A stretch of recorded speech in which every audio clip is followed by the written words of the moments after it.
Assalamualaikum warahmatullahi wabarakatuh. Kepada yang terhormat Bapak Ibu dosen penguji ujian kinerja. Perkenalkan, nama saya Carlota Epifania Siu, mahasiswa PPG Guru Tertentu periode 2 tahun 2025 di LPTK Universitas Pendidikan Ganesha dengan NIM 2574813052. Pada hari ini, Senin 14 Juli 2025, saya akan melaksanakan praktik pembelajaran dalam rangka penilaian ujian kinerja. Terima kasih. Assalamualaikum warahmatullahi wabarakatuh.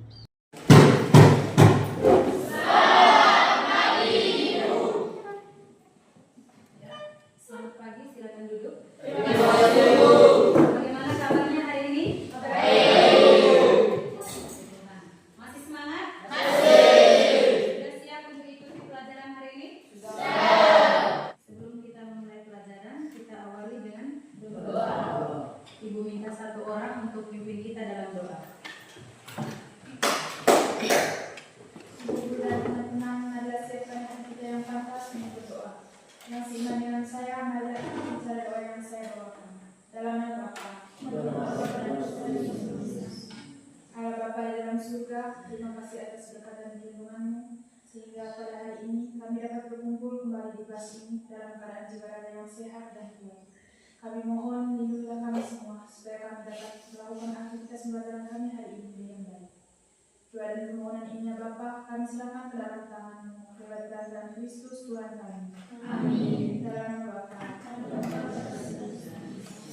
Terima kasih. Ibu absen dulu ya.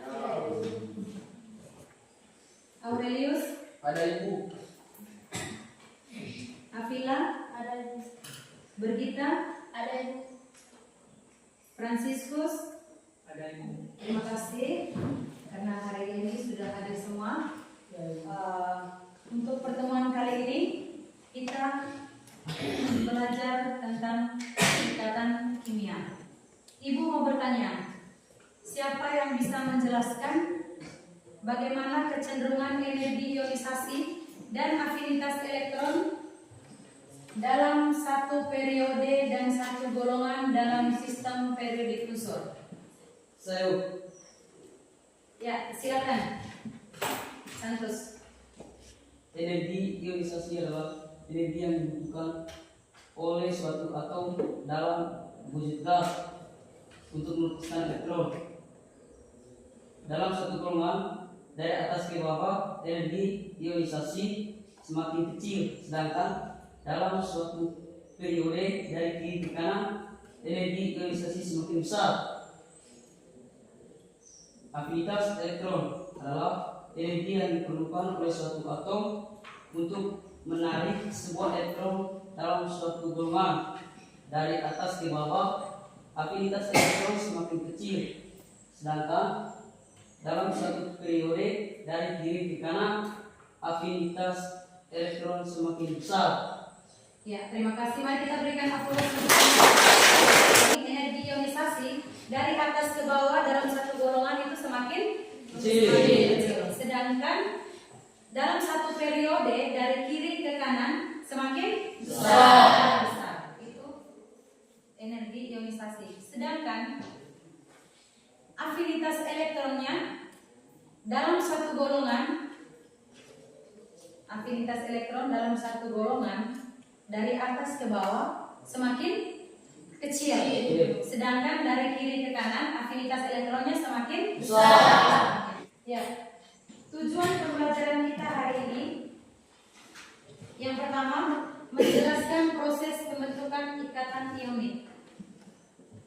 Yang kedua, menghubungkan ikatan ionik dengan sifat senyawa.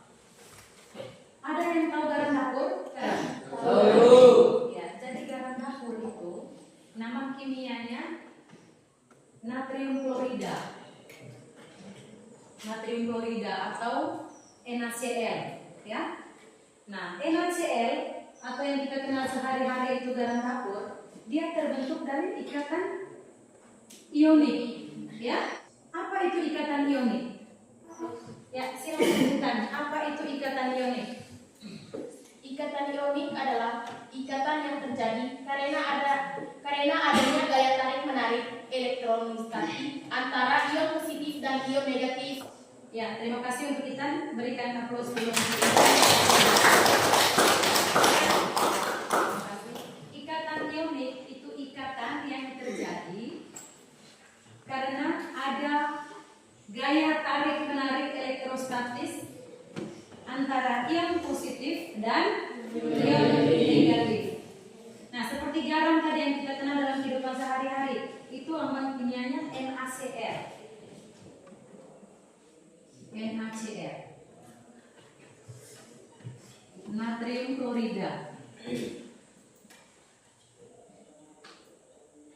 Atau nama sehari-harinya garam dapur. Nah, ini contoh salah satu senyawa yang terbentuk berdasarkan ikatan ionik. Bagaimana proses pembentukannya? Perhatikan, Na atau natrium dengan nomor atom berapa nomor atom Na? 11. Konfigurasi elektronnya 2, 8, 1. Berarti elektron valensinya berapa? Elektron valensinya 1. Nah, yang berikut, elektron valensi 1 berarti dia mudah melepaskan satu elektron ini ya. Dia mudah melepaskan satu elektron keluar. Dia membentuk ion Na+. Setelah elektronnya keluar, yang tadinya natrium dia membentuk ion. Ion apa? Ion Na+. Yang berikut Cl. Cl dengan nomor atom 17. Cl dengan nomor atom 17. Konfigurasi elektronnya 2, 8, 7. Elektron valensinya 7. Cl ini dia mudah melepas atau mudah menerima? Dia mudah menerima. Dia terima berapa elektron? 1 elektron dari atom yang lain. Setelah dia terima elektron, yang tadinya Cl dia membentuk ion Cl-. Bagaimana dia membentuk ikatan? Gaya elektrostatis antara ion positif dan ion negatif. Inilah yang dinamakan ikatan ion. Lalu bagaimana dengan sifat-sifat senyawa ionik? Seperti garam dapur, contohnya dari garam dapur. Apa yang kamu lihat dari garam dapur? Garam itu berbentuk kristal ya, berbentuk kristal. Tapi dia rapuh. Apalagi kalau dikasih tekanan, dia rapuh. Lalu sifatnya apa lagi? Titik didih dan titik lelehnya tinggi. Mudah larut di dalam air. Lalu senyawa ionik jika sudah dalam bentuk larutan atau lelehan, dia bisa menghantarkan arus listrik. Itu sifat-sifat senyawa ionik. Ya, sekarang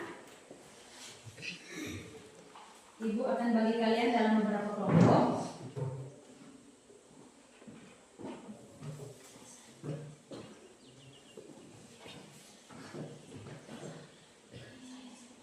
Diskusikan dan kerjakan soal-soal yang ada di dalam KPD ya.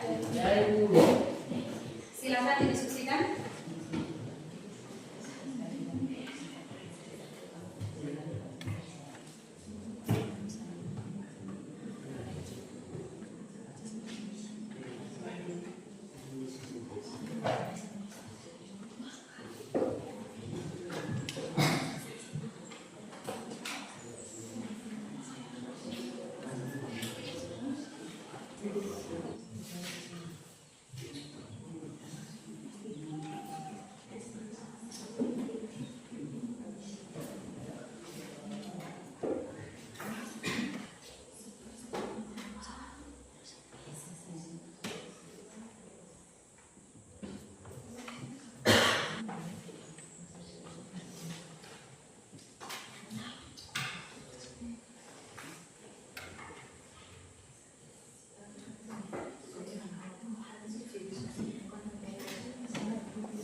Ya, waktunya selesai.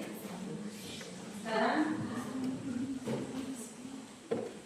Ibu minta satu orang perwakilan dari masing-masing kelompok untuk mempresentasikan hasil kerja kelompoknya. Ibu kasih kesempatan ke kelompok 2. Silakan presentasikan hasil kerja kelompoknya. Terima kasih waktu dan kesempatan yang diberikan kepada kelompok kami. Saya perwakilan dari kelompok 2 untuk mempresentasikan hasil kerja kelompok kami. Langsung saja, nomor 1. Lengkapi tabel berikut dengan menuliskan konfigurasi elektron dan kecenderungan atom untuk mencapai kestabilan berikut. Yang pertama, Na dengan nomor atom 11. Konfigurasi elektronnya adalah 1s2, 2s2, 2p6, dan 3s2. Na dengan nomor atom 11 melepas satu elektron dengan lambang ion Na+. Konfigurasi elektron barunya adalah 1s2, 2s2, dan 2p6. Yang kedua, Cl dengan nomor atom 17. Konfigurasi elektronnya adalah 1s2, 2s2, 2p6, 3s2, dan 3p5. Cl dengan nomor atom 17 menerima satu elektron valensi dengan lambang ion Cl-. Konfigurasi elektron barunya adalah 1s2, 2s2, 2p6, 3s2, dan 3p5. Yang ketiga, Mg dengan nomor atom 12. Konfigurasi elektronnya adalah 1s2, 2s2, 2p6, dan 3s2. Mg dengan nomor atom 12 melepas 2 elektron valensi dengan lambang ion Mg2+. Konfigurasi elektron barunya adalah 1s2, 2s2, dan 2p6. Nomor 2, atom manakah yang cenderung melepas elektron? Atom-atom yang cenderung melepas elektron adalah atom-atom logam memiliki energi ionisasi yang rendah. Artinya, mereka mudah melepaskan untuk mencapai konfigurasi elektron yang stabil, seperti atom Na, atom Mg, atom Ca, dan atom Al. Nomor 3, atom mana yang cenderung menerima elektron? Mengapa demikian? Jawabannya adalah atom-atom yang cenderung menerima elektron adalah atom-atom non-logam seperti atom Cl, atom O, dan atom Br. Hal ini karena atom-atom non-logam memiliki afinitas elektron yang tinggi. Artinya, mereka mudah menerima elektron untuk mencapai konfigurasi elektron yang stabil. Sekian hasil presentasi dari kelompok kami. Mungkin ada koreksi atau pertanyaan dari kelompok lain. Dari kelompok kami, ada sedikit koreksi bagian nomor 5 berkaitan dengan konfigurasi elektron yang masih kurang. Seharusnya di konfigurasi elektron bagian terakhir yaitu 4p5. Oke, terima kasih kepada kelompok 3 yang sudah mengoreksi hasil jawaban di bagian nomor 3 di kelompok kami, di bagian atom Br. Oke, kami akan perbaiki jawaban nomor 3 di bagian atom Br. Br dengan nomor atom 35. Konfigurasi elektronnya adalah Ar 4s2, 3d10, 4p5, 3d10, 4s2, dan 4p5. Br dengan nomor atom 35 menerima 1 elektron valensi dengan lambang ion Br-. Konfigurasi elektron barunya adalah Ar 3d10, 4s2, dan 4p6. Terima kasih, itu saja hasil presentasi dari kelompok kami. Waktu selanjutnya saya kembalikan kepada Ibu. Ya, baik. Mari kita berikan aplaus.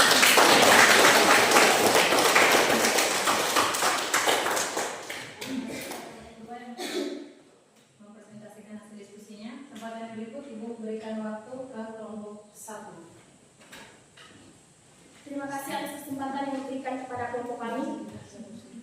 Saya perwakilan dari kelompok 1 akan mempresentasikan hasil diskusi kelompok kami. Na dengan nomor atom 11, konfigurasi elektron 1s2, 2s2, 2p6, 3s1. Na dengan nomor atom 11 melepaskan 1 elektron dan dengan lambang ion Na+.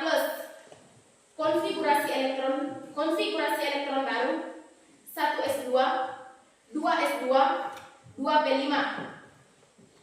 Nomor 2, Cl dengan nomor atom 17. Konfigurasi elektron 1s2, 2s2, 2p6, 3s2, 3p6.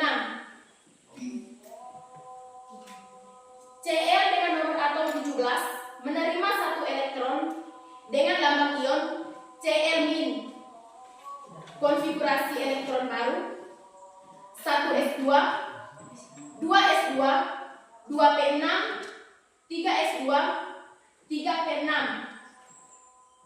Nomor 3, Mg dengan nomor atom 12. Konfigurasi elektron 1s2, 2s2, 2p6, 3s2. Mg dengan nomor atom 12 melepaskan 2 elektron dengan lambang atom Mg2+. Konfigurasi elektron baru 1s2, 2s2, 2p6. Sekian saja presentasi dari kelompok kasih kepada kelompok 1 yang telah mempresentasikan hasil diskusinya. Mari kita berikan aplaus.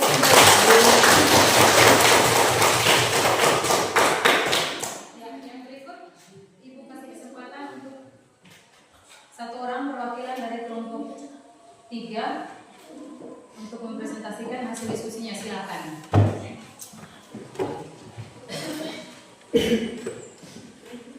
Terima kasih atas kesempatan yang diberikan kepada saya. Saya perwakilan dari kelompok 3 untuk mempresentasikan hasil kerja kelompok kami.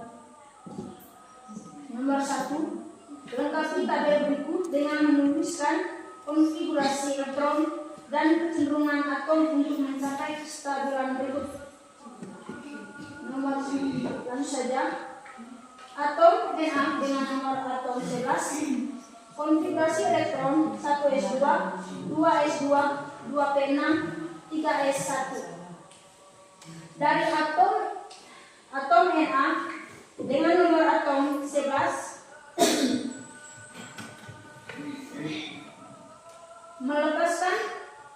melepaskan satu elektron dan membentuk Na+. Konfigurasi elektron baru 1s2, 2s2, 2p6. Nomor 2, atom Cr dengan nomor atom 17. Konfigurasi elektron 1s2, 2s2, 2p6, 3s5, 3p5. Dari atom Cr dengan nomor atom 17 menerima satu elektron dan membentuk ion Cl-. Konfigurasi elektron baru 1s2, 2s2, 2p6, 3p5, 3s5. Atom Mg dengan nomor atom 12. Konfigurasi elektron 1s2, 2s2, 2p6, 3s2. Dari atom Mg dan nomor atom 12 melepas 2 elektron membentuk Mg+. Konfigurasi elektron baru 1s2, 2s2, 2p6.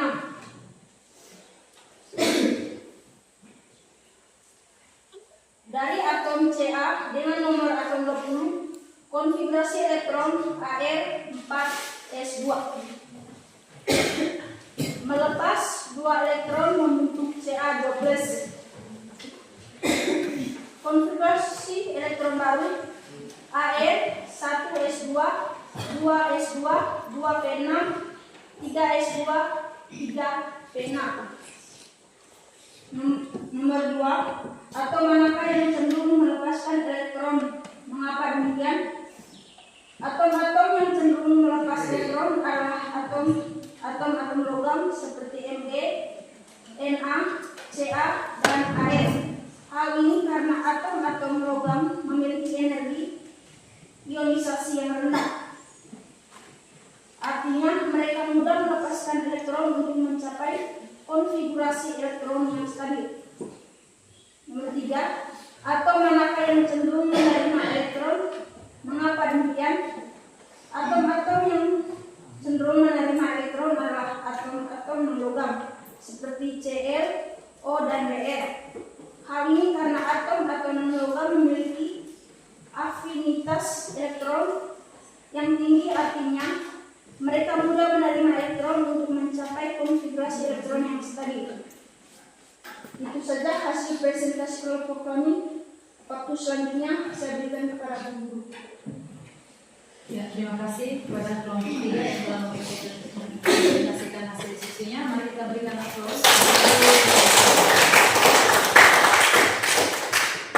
Ya, Ibu menyampaikan ucapan terima kasih atas keaktifan kalian dalam berdiskusi dan menyelesaikan KPD yang telah diberikan.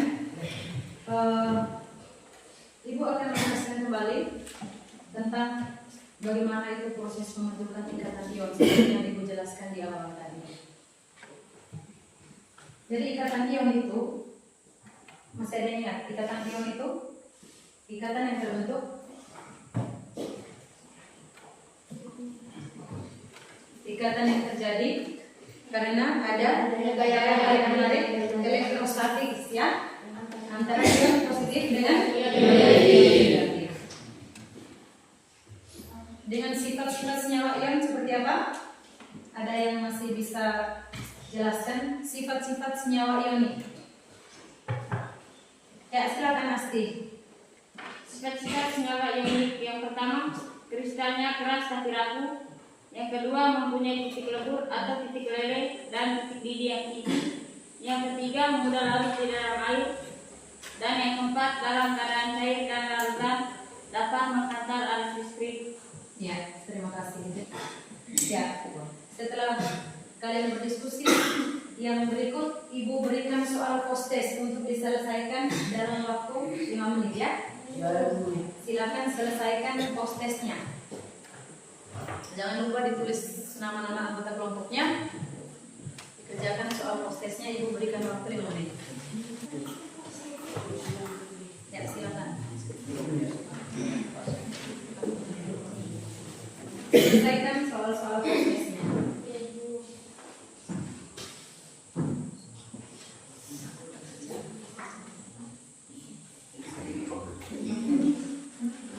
Yang sudah selesai soal post-testnya silakan duduk.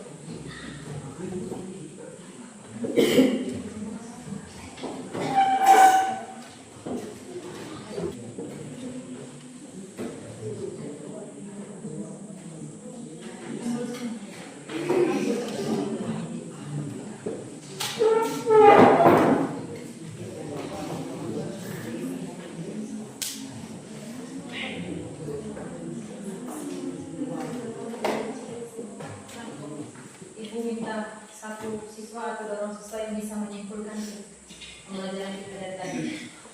Siapa yang bisa menyimpulkan apa itu ikatan ion? Bagaimana sifat-sifat senyawa ion? Silakan Intan. Saya Intan, saya dari kelompok 1 akan menyimpulkan tentang ikatan ionik. Ikatan ionik adalah ikatan yang terjadi karena adanya gaya tarik-menarik elektrostatik antara ion positif dan ion negatif. Masih ada lagi yang bisa menyimpulkan pelajaran kita hari ini berkaitan dengan senyawa ionik? Ya, Esta silakan. Saya Esta dari kelompok 2. Saya mau menyimpulkan tentang ikatan ionik. Ikatan ionik adalah jenis ikatan kimia yang terbentuk antara atom logam dan non-logam melalui transfer elektron, sehingga membentuk ion-ion yang berlawanan muatan dan saling tarik-menarik. Oleh karena itu, penting untuk memahami ikatan ionik dalam kimia karena membantu menjelaskan sifat-sifat dan perilaku senyawa ionik. Terima kasih. Ya, terima kasih untuk Esta. Yang berikut Ibu kasih kesempatan untuk Asti. Yang terakhir untuk menyimpulkannya. Saya Asli, saya dari kelompok 3 ingin menyimpulkan sifat-sifat senyawa ionik. Yang pertama, kristalnya keras tapi rapuh. Yang kedua, mempunyai titik lebur atau titik leleh dan titik didih yang tinggi. Yang ketiga, mudah larut di dalam air. Dan yang keempat, dalam keadaan cair dan larutan dapat menghantar arus listrik. Jadi seperti itu ya. Ikatan ion itu ikatan yang terjadi atau ikatan yang terbentuk karena adanya gaya elektrostatik antara atom yang bermuatan positif dan atom yang bermuatan negatif. Ya, untuk kegiatan pembelajaran kita hari ini sampai di sini. Minggu depan kita masih dengan topik ikatan kimia, tapi kita pelajari tentang ikatan kovalen. Ya. Pertemuan kita hari ini, Ibu minta satu orang untuk kegiatan kita dalam doa. Ibu dan teman-teman semuanya, marilah siapkan hati yang pantas untuk berdoa. Yang seiman dengan saya, ikutilah cara doa yang saya bawakan. Dalam nama Bapa, Allah Bapa dalam surga, terima kasih atas bimbingan-Mu sehingga pada hari ini kami bisa belajar dengan lancar dan tenteram. Kami mohon bimbinglah dan tuntunlah kami semua di hari-hari yang akan datang, supaya kami dapat melakukan hal-hal yang sesuai dengan kehendak-Mu. Doa dan permohonan ini ya Bapa, kami serahkan ke dalam tangan-Mu lewat perantaraan Kristus Tuhan kami. Amin. Dalam nama Bapa